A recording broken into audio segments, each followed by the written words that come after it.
आज ग्राम कबर पीपला के ग्रामीणों एवं महिलाओं द्वारा तहसील का घेराव कर जमकर शासन प्रशासन और कंपनियों के खिलाफ नारेबाजी कर विधायक विजय चौरे के प्रमुख उपस्थिति में अनुविभागीय अधिकारी राजस्व सौसर को ज्ञापन सौंपा। ग्राम कबर पीपला से लगे एक नाले में औद्योगिक क्षेत्र बोरगांव की कंपनियों का दूषित पानी लगातार छोड़ा जा रहा है।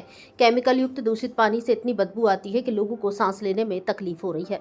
नाले से लगा शासकीय हाई स्कूल है जिसमें छात्र छात्राओं को अध्ययन करने में बाधाएं उत्पन्न होती हैं।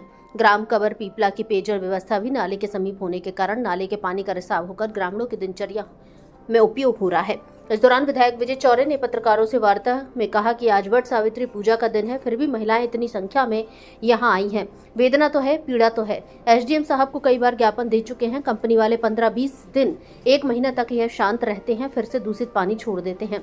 वहां पर बहुत सारी बीमारियां हो रही हैं, पर यह भारतीय जनता पार्टी की सरकार के राज्य में इस प्रकार का तांडव हो रहा है। भाजपा की सरकार भी ध्यान नहीं दे रही और यहाँ का प्रशासन भी ध्यान नहीं दे रहा। यह 2 या 3 दिन का अंतिम अल्टीमेटम अभी हमने एसडीएम साहब को दिया है। अगर गुरुवार तक इसका कुछ नहीं होता तो शुक्रवार को हम खुद नाला बंद करेंगे। फिर इसकी बदबू को सहन करने शासन प्रशासन के अधिकारी तैयार रहे। ग्राम की पूर्व सरपंच सुरेखा काटोले ने बताया कि कंपनियों का दूषित पानी रात 8 बजे एवं प्रातः 4-5 बजे छोड़ा जाता है। इस पानी के कारण लोगों को खुजली, फोड़े, टाइफाइड, पीलिया आदि हो रहा है। बच्चे बुजुर्ग बीमार पड़ रहे हैं, जानवर भी लगातार मर रहे हैं। जब कोई महिला घर के बर्तन धोती है तब बर्तनों पर केमिकल की साए दिखाई पड़ती है, जो उनके भोजन के साथ साथ उनके शरीर में प्रवेश कर अनेक बीमारियों को जन्म दे रही है। ग्रामीण महिला कंचन वैष्णव अपने बच्चे गोद में लिए दूषित पानी का विरोध करने पहुंची तथा पत्रकारों से कहा कि दिन निकलने से ही इंसान जो स्वच्छ हवा प्राप्त करना चाहता है, सुबह से ही नाली की बदबू से माइग्रेन जैसी समस्या हो जाती है। बच्चे को इन्फेक्शन हो जाता है, पूरा परिवार बीमार पड़ जाता है।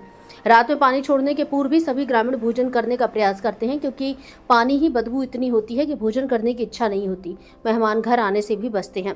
ग्रामीणों द्वारा इसके पूर्व भी कलेक्टर पांडू रना को इस गंभीर समस्या से अवगत कर रेमंड चौक में 1 दिवसीय विशाल धरना आंदोलन भी किया गया, फिर भी शासन प्रशासन के द्वारा किसी भी प्रकार की कोई कार्रवाई नहीं की गई। इस अवसर पर विधायक विजय चौरे, डॉक्टर राजेंद्र यमदे, विलास जोशी, विल्सन मेश्राम, किशोर खरपुरिया, अविनाश बोड़े, संजय घुड़की, भोला कुमरिया, सुरेखा काटोले, प्रतिमा मिलमिले, विमल ठाकुर, जयश्री काटोले, सीता जोगी, चंद्रकला बोबड़े, वर्षा जोगी, मालती कुमेरिया, देविका इंगले एवं समस्त महिलाएं ग्रामीण जन उपस्थित रहे। दिन निकलने से पहले इंसान उठते ही सही जो स्वच्छ हवा प्राप्त करना चाहता है सर, वो नाली की दुर्गंध से सर उसका पूरा सर जो दिमाग है सर, पूरा नाली की जो बदबू आती है सर, उससे पूरा ऐसा एकदम माइग्रेन की समस्या बन जाता है सर, और पूरा परिवार बीमार। अच्छा, तो क्या बच्चे को क्या प्रॉब्लम है? इसको इन्फेक्शन हो जाता है सर। अच्छा, इन्फेक्शन हो गया। क्या नाम है आपका? कंचन वैष्णव। और जो स्कूल के बच्चे वहाँ पढ़ने जाते सर, वो बच्चे भी वहाँ पे पढ़ाई नहीं कर पाते। वहाँ से 50 मीटर पे दूर है, वो बच्चे भी ढंग से। पुराना मुद्दा है औद्योगिक कंपनियों से दूषित पानी छोड़े जाने को लेकर। आज वट सावित्री का पूजा का दिन है महिलाओं का, और फिर भी महिलाएं इतनी संख्या में यहाँ आई। वेदना तो है, पीड़ा तो है। अब पीड़ा को लेकर के एसडीएम साहब को कई बार हम विज्ञापन दे चुके, सब हो गया। रेमंड चौक में धरना भी दे दिए, पर 15-20 दिन 1 महीना तक के शांत रहते हैं। कलेक्टर साहब ने भी कार्रवाई करने के लिए कहा, कुछ भी नहीं हो रहा है। 1 महीना तक पानी धीरे धीरे छोड़ते हैं, उसके बाद में धड़ाले से पानी छोड़ रहे हैं। अभी कम से कम 20-25 दिन से इतनी भयानक दुर्गंध आ रही है। वहां पर बहुत सारी डिसीज हो रही है।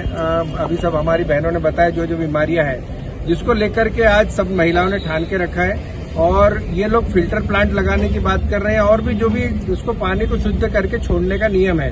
पर ये सरकार के, भारतीय जनता पार्टी की सरकार के राज में इस प्रकार का तांडव हो रहा है। भाजपा की सरकार भी ध्यान नहीं दे रहा और यहाँ का प्रशासन भी ध्यान नहीं दे रहा है, जिसको लेकर के हम सब लोग यहाँ उपस्थित हुए हैं। और विशेष रूप से मेरा अनुरोध है कि अगर ये 2 या 3 दिन का अल्टीमेटम अभी हमने एसडीएम साहब को दिया है, अगर आज मंगलवार है, बुधवार, गुरुवार, ये गुरुवार तक अगर नहीं कुछ होता, शुक्रवार को हम लोग वहां पर खुद अपने हाथ से नाला बंद करेंगे। फिर उसकी बदबू को सहन करने के लिए शासन प्रशासन खुद तैयार रहे। और जो लोग सौसर में रहते हैं, चाहे वो नेता हो या अधिकारी हो, उनको बदबू नहीं आती या दुर्गंध नहीं आती, क्योंकि वो उनने आभास ही नहीं किया।